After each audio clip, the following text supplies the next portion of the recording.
Olá, sejam todos muito bem-vindos à nossa videoaula referente à quarta unidade, a última unidade da nossa disciplina de análise instrumental. Nessa unidade, nós vamos ver métodos instrumentais diferentes dos estudados até então.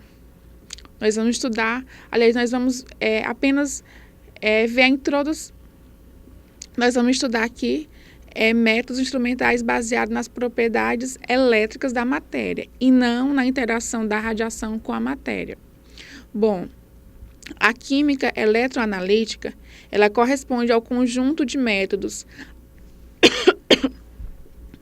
A química eletroanalítica corresponde ao conjunto de métodos analíticos qualitativos e quantitativos baseado nas propriedades elétricas de uma solução. Então, como o foco é estudar métodos instrumentais que se baseiam nas propriedades elétricas, nós vamos começar fazendo uma revisão das reações de oxirredução. Bom, as reações de oxirredução são aquelas que ocorrem com transferência de elétrons entre as espécies reagentes. Aí nós vamos ter dois termos muito importantes, a oxidação e a redução. A oxidação é o fenômeno de perda de elétrons e a redução é o fenômeno de ganho de elétrons. Nós temos um exemplo bem simples do NaCl, formando o sal cloreto de sódio, onde o sódio ele vai doar um elétron para o cloro, que por sua vez vai receber um elétron. Isso tudo para formar o equiteto de ambos para ficarem estáveis. Então, como o sódio foi aquele que doou um elétron, ele vai ser a espécie que vai sofrer a oxidação. Por sua vez, o cloro é a espécie que sofre a redução. Nós temos mais dois conceitos importantes numa reação de oxirredução ou redox. O conceito de oxidante e de redutor, ou agente oxidante e agente redutor. O agente oxidante é aquele que vai sofrer a redução. Consequentemente, ele é a espécie que vai receber elétrons e vai provocar a oxidação da outra espécie. Por isso que ele é agente oxidante. Bom, o agente redutor ele vai sofrer oxidação. Ele é a espécie que vai doar elétrons. Ele vai provocar o ganho de elétrons pela outra espécie.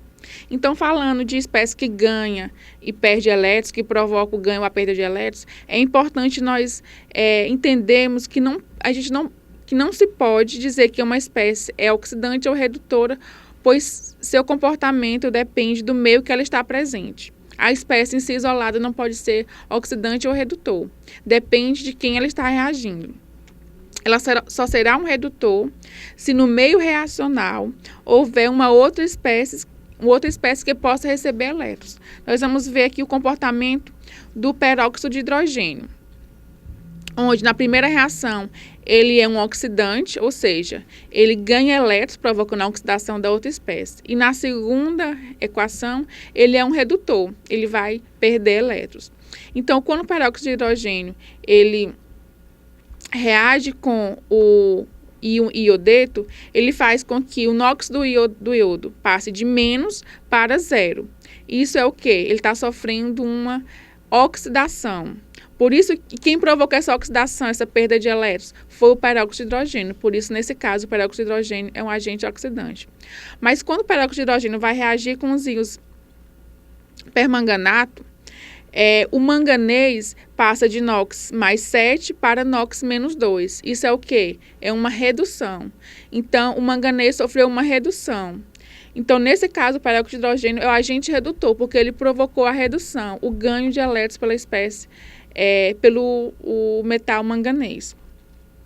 Se vocês tiverem dúvida nessa questão do ganho ou da perda de elétrons, eu sugiro revisarem o conteúdo de eletroquímica para que vocês compreendam esses fenômenos, aprendam a calcular o NOx de uma espécie para entender o comportamento dela, apesar que não é o objetivo da disciplina, mas para que vocês entendam como se dá o processo de ganho ou perda de elétrons, é importante saber quando é que a espécie sofre uma oxidação ou uma redução. Agora nós vamos estudar a célula eletroquímica. O foco desta unidade são é estudar processos que utilizam a eletroanalítica, células eletroanalíticas, para realizar alguma análise. Mas antes de estudar a célula eletroanalítica, nós vamos ter que ver a célula galvânica ou voltaica, que nada mais é do que a pilha. Bom, as baterias que nós conhecemos, elas geralmente são feitas de várias dessas células voltaicas, né, conectadas em série para produzir voltagens mais elevadas, que aquelas produzidas por uma única pilha. Aí aqui nós temos o eletrodo, temos a ponte salina. Então, as reações que ocorrem nos eletrodos tendem a prosseguir espontaneamente e produzir um fluxo de elétrons do ânodo para o cátodo, através de um condutor externo. Nesse caso, o ânodo é o polo negativo e o cátodo é o polo positivo. Então, o que acontece numa pilha, resumidamente? Acontece um fluxo de elétrons espontaneamente. O que seria esse espontâneo, né? O que caracteriza esse fluxo espontâneo? É o fato desses elétrons se deslocarem, no caso do ânodo para o cátodo, sem precisar de uma energia externa, de uma força externa. Ok? Então, por isso que numa pilha ou célula galvânica, o fluxo de elétrons ocorre espontaneamente. E ele é quantificado através do voltímetro, que calcula a diferença de potencial. Agora, a célula eletroanalítica, o que caracteriza ela? A estrutura em si é bem semelhante à célula voltaica ou galvânica. A diferença principal está no fato de que o fluxo de elétrons não ocorre de forma espontânea, e sim através de uma energia externa. Ou seja, uma fonte externa de energia elétrica é necessário para que ocorra esse fluxo de elétrons. Nesse caso, a célula considerada pode ser operada eletroliticamente, conectando-se o polo positivo de uma fonte externa de voltagem. Aqui tem uma observação bem interessante, porque nós podemos entender melhor a diferença de uma pilha para uma célula eletrolítica. Quando uma bateria está sendo carregada pelo gerador ou por um carregador externo, sua célula é eletrolítica. Quando ela é empregada para fazer funcionar os faróis, o rádio ou a ignição, sua célula é o galvânica. Então, a célula galvânica é aquela que através de uma reação química, produz a energia elétrica. E a célula eletrolítica, através da energia elétrica, vai produzir uma reação química, ok? Bom, mas como saber se o fluxo de elétrons de um eletrodo para outro ocorre de forma espontânea ou não? Isso é feito através da medida de potencial. Bom, os potenciais não podem ser medidos de maneira absoluta. Eles são medidos em relação a um referencial, que nós assumimos ser igual a zero. Esse referencial, ele é chamado eletrodo de referência. No caso, é o eletrodo de hidrogênio. A partir do hidrogênio, considerando a voltagem do hidrogênio igual a zero, foi possível medir o potencial de várias espécies. Agora, nós vamos entender por que o fluxo de elétron numa pilha é espontâneo, através dos potenciais. Observem aí no slide 10, que tem a série eletroquímica, o potencial do hidrogênio é 0. O potencial do cobre é 0,34 e o do zinco menos 0,76. São potenciais de quê? De redução. Ou seja, o cobre tem um potencial positivo e o zinco potencial negativo. Então, dependendo dos valores, quando se coloca para reagir zinco e cobre, o fluxo de elétrons vai do zinco para o cobre, porque o cobre tem um maior potencial de redução, ou seja, ele tem um maior poder de ganhar elétrons em relação a quê? Em relação ao zinco. Então, quando nós vamos medir o potencial de um eletrodo de cobre, o que nós vemos? Considerando ele em relação ao hidrogênio. O hidrogênio é 0, ok? Que é o ânodo que vai doar elétrons para o cobre. Porque o hidrogênio tem potencial 0 e o cobre potencial 0,36. Por isso que os elétrons saem do hidrogênio para o cobre. Como fazemos para calcular a variação de potencial da pilha? É o potencial do cátodo mais o potencial do ânodo. Então, se o ânodo é 0 e o potencial da pilha é medido pelo voltímetro, como vocês podem ver, 0,337 volts, então nós concluímos que esse potencial é o potencial do cobre. A termodinâmica nos dá uma ajudinha, né? Ao relacionar a termodinâmica com as propriedades elétricas, nós vemos que quando temos um potencial positivo, o ΔG, que é a variação de energia livre de Gibbs, é menor do que zero. Isso vai caracterizar justamente um processo espontâneo. A mesma coisa nós fazemos para o zinco, né? O zinco reagindo com o hidrogênio. Como o zinco tem um potencial de redução negativo, quando ele vai reagir com hidrogênio, ele vai perder elétrons para o hidrogênio, ok?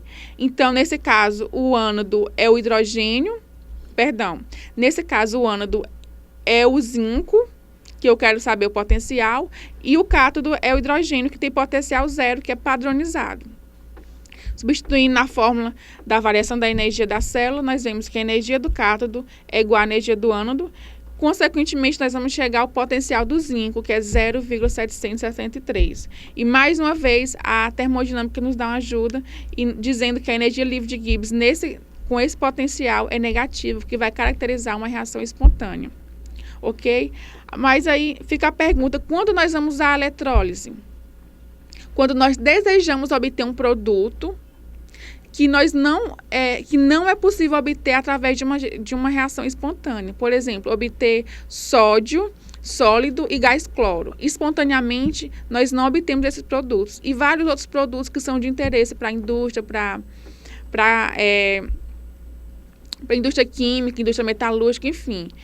Produtos esses que não são obtidos de forma espontânea, nós utilizamos a eletrólise. Mas antes nós vamos ver uma equação muito importante no estudo da eletroquímica. O cientista Walter Nash estudou sistemas em equilíbrio e relacionou o potencial de uma célula com a concentração das espécies químicas utilizadas. Ou seja, aqui nós vemos que o potencial gerado em uma célula pode nos informar a composição, a concentração de uma espécie. Então, ele expressou a variação do potencial de célula com a composição e chegou a uma equação. Só que essa equação dele não usa concentração, ela usa atividade. Mas o que seria a atividade? A atividade, ela é uma variável utilizada para considerar as interações intermoleculares que afastam uma solução da idealidade. Por que isso? Porque soluções muito concentradas e altas pressões, vai haver interação entre o soluto e isso vai acarretar em valores de concentração que fogem a uma concentração ideal. Ou seja, em outras palavras, a atividade ela é utilizada para soluções em concentrações bem baixas e pressões baixas. E se a solução for considerada a solução ideal, essa atividade vai ser igual à concentração. Bom, agora falando da eletrólise, nós já vimos que é possível determinar a concentração através da variação de potencial, através da equação de Nash. Mas em relação à eletrólise propriamente dita, é importante nós sabermos que existem dois tipos de eletrólise, a eletrólise ígnea e a eletrólise em meio aquoso. Na eletrólise ígnea, a substância líquida está fundida sem a presença de água. E na eletrólise em meio aquoso, a substância é dissolvida em água, formando uma solução eletrolítica, com íons livres que produzem eletricidade. Isso tudo acontecendo de forma não espontânea. Para se quantificar os produtos obtidos em métodos eletroanalíticos, existe uma lei de um cientista que estudou o comportamento da eletricidade, que é a lei de Faraday. Ela diz o seguinte: a quantidade do produto formado ou do reagente consumido por uma corrente elétrica é estequiometricamente equivalente à quantidade de elétrons fornecidos. Isso significa que, se a carga elétrica do sistema for dobrada, a massa da substância também irá dobrar. E como é que isso é quantificada? A carga elétrica, que é simbolizada pela letra Q maiúsculo, ela pode ser calculada pela multiplicação da intensidade da corrente elétrica aplicada, representada pela letra I, pelo tempo, representado pela letra T. Então, a partir dessa equação e da lei de Faraday, é possível determinar a massa de produtos formados na eletrólise. E quais seriam as aplicações da eletroanalítica? São bastante vastas. É utilizada para produzir novas enzimas, para produzir o alumínio, é utilizada também na produção de células solares e na produção de placas eletrônicas. Então, turma, nossa aula da unidade 4, onde nós temos por objetivo estudar os principais métodos eletroanalíticos. Eu vou frisar para vocês aqui que existem vários métodos eletroanalíticos, mas todos eles utilizam como princípio a condutibilidade elétrica. Esses métodos podem ser titulação potenciométrica, amperometria, galvanometria, existem vários métodos. Todos eles utilizam desse princípio da condução de eletricidade, que é baseado na transferência de elétrons, de forma não espontânea, ok? Então, a partir disso, vocês podem estar pesquisando os diversos métodos que utilizam esse princípio da transferência de elétrons e ver as suas principais aplicações, ok? Então, a gente fica por aqui nessa unidade. Eu espero que vocês tenham conseguido assimilar as informações essenciais das aulas. Aconselho vocês buscarem fontes diversas, inclusive livros específicos na área, também estarem procurando outros materiais e essa disciplina tem como objetivo, como eu falei, estudar os principais métodos de análise instrumentais, no qual na disciplina nós vimos apenas uma pequena parte de todo um universo de métodos instrumentais. Espero que a partir de agora, quando vocês forem fazer uso de alguma dessas análises, vocês pelo menos saibam onde estudar, onde pesquisar e por onde começar. E entendam pelo menos o princípio básico envolvido em cada análise, ok?